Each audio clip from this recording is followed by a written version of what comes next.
All right, it's WNCW Live Music today from Andrew Scotchie and the River Rats right out of Asheville, North Carolina. That song called Sleeping Alone, which you can find on this new record, Family Dynamo. So much to talk about, Andrew, new record, all that stuff, but I want to talk about your guitar first. Absolutely. You want to describe it? So this is, I call him Bill Burnside. Bill after the guy that made him, Bill Weinert, in Sylva, North Carolina. And Burnside after one of my favorite blues legends, R.L. Burnside, and his grandson, Cedric. And I got it in 2013, and it took me a good year fiddling with it and trying different tunings and just trying to write with it to really figure out how to use it in this band. And I knew on this album, whenever we went to the studio, I wanted to have at least a couple songs that were pretty centered around this guitar. It's got such a weird sound to it, and you can really manipulate it using even just a couple simple guitar pedals. And yeah, so on the album there are 3 songs back to back: Sleeping Alone, Upside Down, and Nothing Hurts As Bad. And it's just kind of like the records we grew up loving in the 60s and 70s. They fade right into each other. The songs go right into each other. It's not a single second. It's all continuous. And it kind of goes from what we just played to a little bit more of like a trip out kind of anxiety attack, and then right into some hard rock and neo blues. Yeah. So real quick, if people are curious, it's a resonator guitar, right? Yeah, so this is like I call it a cigar box. It's modeled Right. after like a little blues cigar box. And these 2 little guys right here, these out of a sink. They're just out of a sink. And the resonator is actually from a steel ukulele. Uh-huh. And this pickup right here is for all the guitar folks out there. It's a single coil pickup, no humbucker, and 1 volume knob, and a very loose input jack. It looks cool. I can just say that much. I'm sure we'll get some pictures up on our website here soon. So Andrew Scotchie, the brand new record. Tell us about it. It's a little more varied, little more to it, huh, than the last one stylistically. Yeah, we kind of went all over the map on this one. We got to play with synthesizers. That's always fun. And we brought in some keys. Josh Cavender, Baby Legs, if you're listening. This one goes out to Baby Legs. But yeah, we had a great producer, Matt Williams, down at the Eagle Room. He really got in on the pre-production side with us, and we delved deeper into songs than we ever have in the past. And he really helped us put together a great record.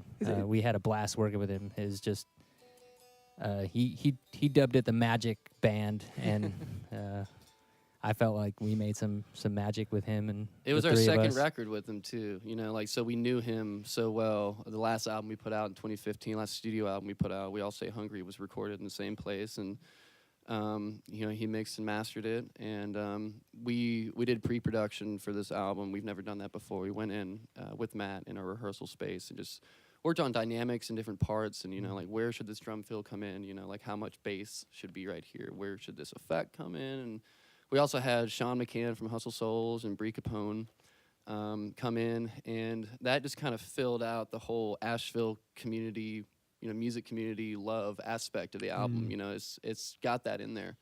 And it also, plays into the title, which is, essentially family power. And that's one thing that has kept this band going for 6 years, and 7. Oh, 7. Thank you, Eliza Hill. And we're very thankful for that. We have the best fans in the world, and they're not just friends or fans, they are family. And then the title is also from my cousin Tyler. He called my dad Family Dynamo right after he passed away in 2008. And that just always stuck with me. So I wrote the song, and then whenever it came time for picking the title of the album, it seemed right. Yeah, it resonates in lots of different ways. Definitely. I was just wondering if you guys are listening to different kinds of music more. Oh, yeah. It's just more, it's Oh, broader, not just rock and roll. There's the blues, there's the psychedelia, there's more R&B and soul. I think part of it was very intentional, and there's also a part that was completely natural that we could not have planned out, which I think some of the greatest records are made like that. We've been listening to a lot of psychedelic rock and roll. We've been playing a lot of festivals and going to a lot of festivals and just observing. And then Keith being in the band has really made the band a little bit more dynamic, and it's been a little bit more of a group effort as far as writing and exploring dynamics. And we kind of push each other, and we talk about the shows afterwards. We talk about, like what went well and what we can work on.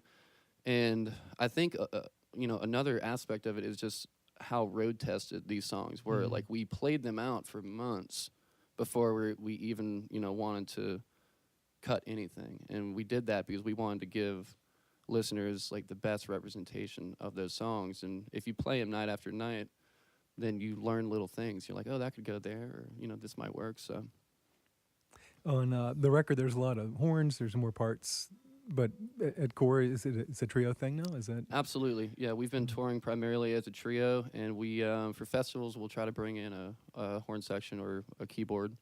And it's just it's a little bit more doable on tour with Sure, three of people, Especially in a minivan. and they need a van in case anyone wants to donate one. So Yeah, we're that's- gonna toss up a GoFundMe sometime soon. My van blew a head gasket, so that's always fun. And now we're traveling in the Dr. Pants van.